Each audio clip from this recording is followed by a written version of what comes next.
So today on the bench we have one of these small power supplies from eBay or China or wherever. So this is a 5-volt capable power supply that gives 2 amps. It can take anywhere from 110 volts to 240, which makes it quite a decent universal supply. And I think it's funny how they built this with practically no screws. Or honestly, they actually have one screw inside of here, but if I can get it apart. So they have one little screw up here to keep it in place. And that's practically it. So it's a very simple little supply. And other than just having one screw to hold it together, which is actually quite novel, it's actually quite a good supply to what I've seen. I don't know how good this transformer is internally, and I don't feel like unwinding it and checking it out internally. It isn't posing a dead short between these two, so that's at least something. But we could take it apart a bit further, just to check the internals of it.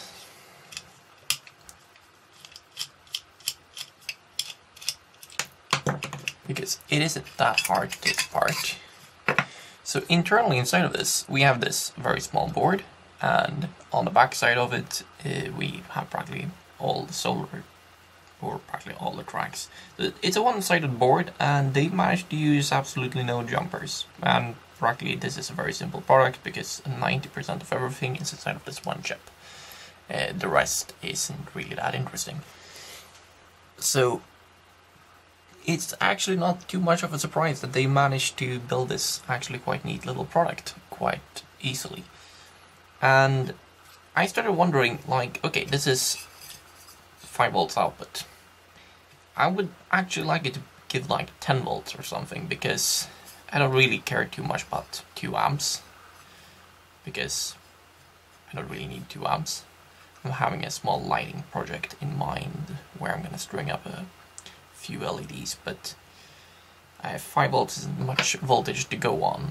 You can practically light one white LED with that, and I would like to light up a bit more than just one LED.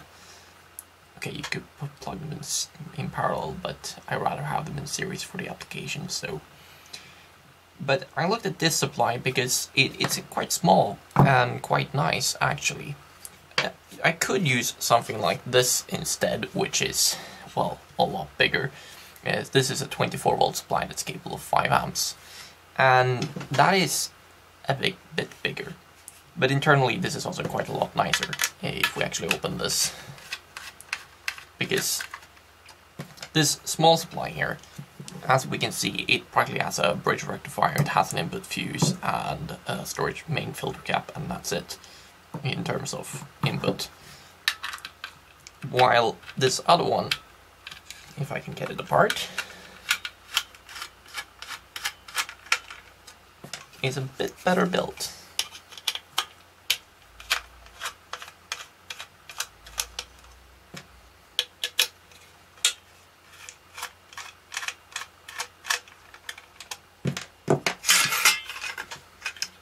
Because inside of this, first of all, we have a lot more output capacitors, so it's gonna give a lot nicer output, or a lot cleaner output. This is practically just having a small capacitor, a small inductor, and another small capacitor, and that's it. So not much bypass capacitance on the output. This is clearly built for higher loads. It also has a large capacitor here, and I actually ordered 2 of these, and one of these, the large capacitor, had flung itself loose. Mostly because it's not glued down with anything, so it's just sitting loosely there. So in terms of vibrational environments, this isn't that good for it. Put some hot glue on this capacitor to make sure it stays in place, and maybe put some on these as well. I don't know how good this transformer is either. It could be really bad for all I know.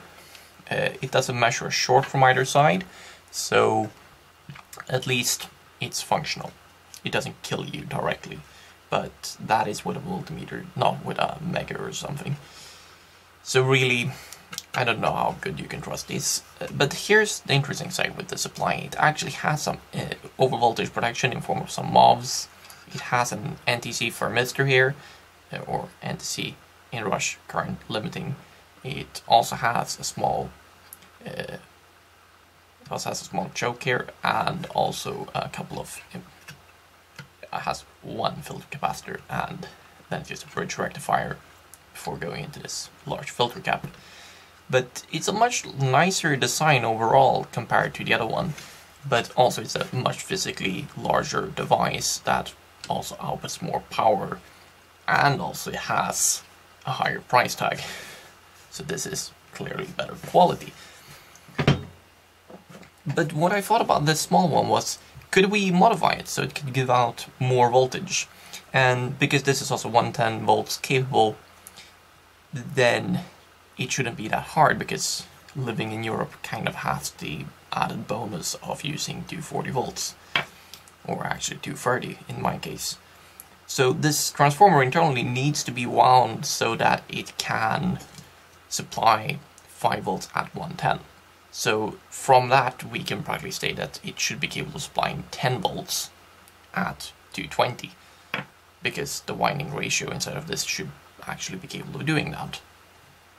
Just transformer logic.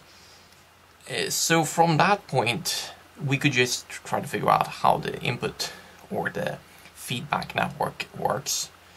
And the feedback on this is actually quite simple. We have a trim pot that controls this little, or a trim pot together with this little resistor here is actually what regulates the current in form of a resistor ladder together with this resistor here. And this resistor ladder that this forms is controlling this transistor. And this transistor in turn controls this optocoupler that then controls our small switch mode power supply chip. And that's it.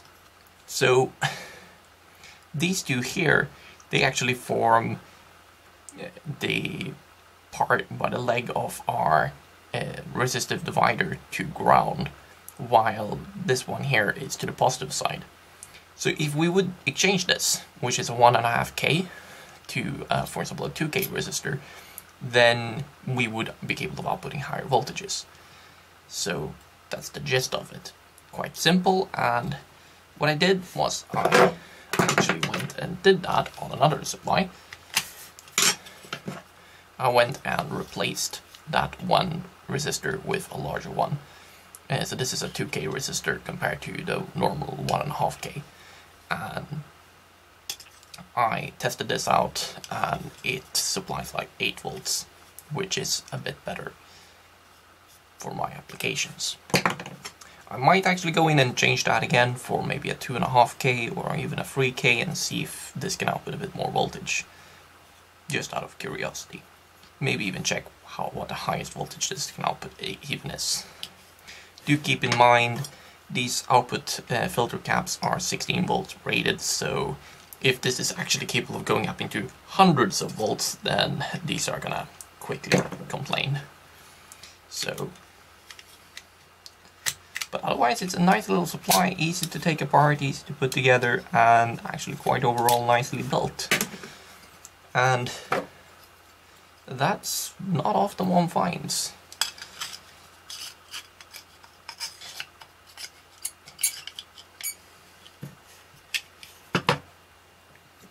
So I hope you enjoyed this video. I've also recorded some video of me actually modifying the other supply over here so that it outputs higher voltage.